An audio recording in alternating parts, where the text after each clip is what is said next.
touch the sound of silence. And in the naked light I saw 10,000 people maybe.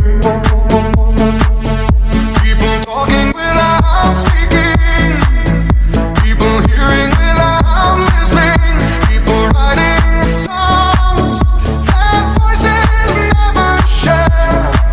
And no one dared disturb the sound of silence.